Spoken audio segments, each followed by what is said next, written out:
नमस्कार, मैं doctor KC Sharma, associate professor, department of geography, Babu Sobharam राजकीय कला महाविद्यालय अलवर। आज प्राकृतिक वनस्पति और वन संसाधनों के बारे में हम यहाँ चर्चा करेंगे। वन संसाधन एक प्रमुख स्थलीय प्राकृतिक संसाधन होता है जो प्राकृतिक वनस्पति के समूह का अभिन्न घटक होता है। भौतिक दशाओं में स्वतः विकसित होने वाला पादप समुदाय प्राकृतिक वनस्पति कहलाता है। इसमें पेड़ पौधे, झाड़ियाँ, घास आदि सम्मिलित होते हैं। ये पादप समुदाय विभिन्न आकार, स्वरूप तथा ऊंचाई वाले होते हैं। किसी भौगोलिक प्रदेश में किसी समय विशेष में समस्त जातियों के पेड़ पौधों और झाड़ियाँ, वनस्पति आदि को वनस्पति जात या फ्लोरा कहते हैं। प्राकृतिक वनस्पति की संरचना और उसके स्वरूप को हम देखें तो वनस्पति विकास पारिस्थितिकी तंत्र के भौतिक लक्षणों पर निर्भर करती है। इसमें धरातलीय उच्चावच एवं जलवायु की प्रमुख भूमिका होती है, जिसके आधार पर वनस्पति की संरचना एवं आकार के आधार पर विभक्त किया जाता है। संरचना और स्वरूप के आधार पर वनस्पति को निम्न रूपों में देखने को मिलता है। इसमें नंबर पहला वृक्ष। यह काष्ठ युक्त और दीर्घ आयु वाले पौधे होते हैं। इनकी ऊपरी भाग में शाखाओं की पत्तियां युक्त वितान या कैनोपी होती है। दूसरा, झाड़ियां, श्रब। ये भी काष्ठ वाले लंबी आयु के पौधे होते हैं, लेकिन इनका तना भूसतह के पास से ही विभक्त हो जाता है और धरातल के पास से ही पत्तियों की सघनता बढ़ जाती है। तीसरा वनस्पति का स्वरूप है वह है माललताएं या कटलताएं। ये किसी वृक्ष या झाड़ी के सहारे विकसित होती हैं।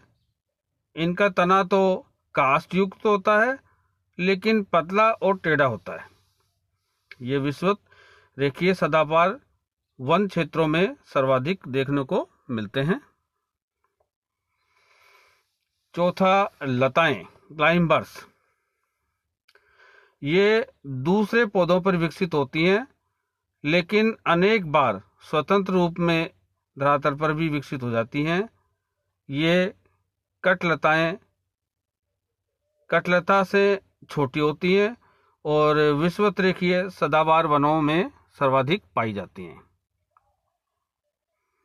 पांचवा रूप है तृण यानी हर्ब। ये काष्ठ विहीन कोमल और छोटे पौधे होते हैं जो विविध रूपी पत्तियों वाले होते हैं। ये एक वर्षीय पादप लेकिन इनमें कुछ दीर्घ आयु वाले भी होते हैं। घास भी तृण सदृश होता है, परंतु इसमें अंतर केवल इतना ही होता है कि तृण की पत्तियां चौड़ी होती हैं, जबकि घास की पत्तियां पतली होती हैं। इनकी ऊंचाई झाड़ियों की तुलना में कम पाई जाती है। सातवां, लाइकेन। भूसतह के समीप पाए जाने वाले काष्ठ विहीन शैवाल और कवक को लाइकेन कहते हैं, जिसकी पत्तियां नहीं होती हैं। ये प्रदूषण के प्रति अति संवेदनशील होती हैं। इस प्रकार से वनस्पति की संरचना और स्वरूप को देखने के बाद हम प्राकृतिक वनस्पति को प्रभावित करने वाले जो प्रमुख कारण हैं उनको हम यहाँ विस्तृत रूप से चर्चा करते हैं, जिसमें प्राकृतिक वनस्पति का आकार, अवस्थिति और प्रकृति को विविध पर्यावरणीय कारकों के द्वारा प्रभावित माना जाता है। उनमें प्रमुख रूप से पहला कारक उच्चावच को मानते हैं। समतल जमीन के कारण वहां पर पेड़ पौधों व जीव जंतुओं की कमी पाई जाती है, जबकि ऊबड़ खाबड़ जमीन पर तो मनुष्य भी पहुंच से दूर हो जाता है और वहां पर जीव जंतु और वन अधिक पाए जाते हैं। पथरीली जमीन पर वनस्पति की कमी पाई जाती है। दूसरा प्रभावित करने वाला प्रमुख कारक भूमध्य रेखा से दूरी, डिस्टेंस फ्रॉम इक्वेटर। भूमध्य रेखा के पास घने जंगल पाए जाते हैं तथा ज्यों-ज्यों हम भूमध्य रेखा से दूर होते जाते हैं त्यों-त्यों पानी की कमी के साथ साथ वनों की मात्रा में भी कमी पाई जाती है। इस प्रकार से भूमध्य रेखा का जो प्रमुख प्रभाव है वह वनस्पति के वितरण पर पाया जाता है। तीसरा प्रभाव तापमान का। तापमान भी एक प्रमुख कारक होता है जो वनस्पति के वितरण को प्रभावित करता है। भूमध्य रेखा के पास के क्षेत्रों में जल और तापमान की कमी या अधिकता के कारण घने वन पाए जाते हैं और वृक्ष काफी ऊंचे ऊंचे पाए जाते हैं तथा नीचे काफी मात्रा में लताएं और पेड़ पौधे पाए जाते हैं।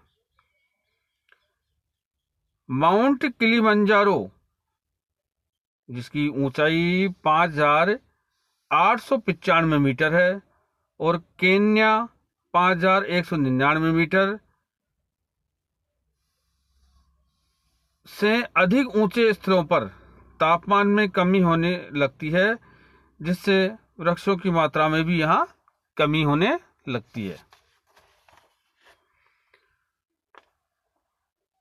सूर्य का प्रकाश। जिस स्थान पर सूर्य की किरणें सीधी पड़ती हैं और अधिक समय तक पड़ती हैं उस स्थान पर पेड़ों की ऊंचाई अधिक पाई जाती है।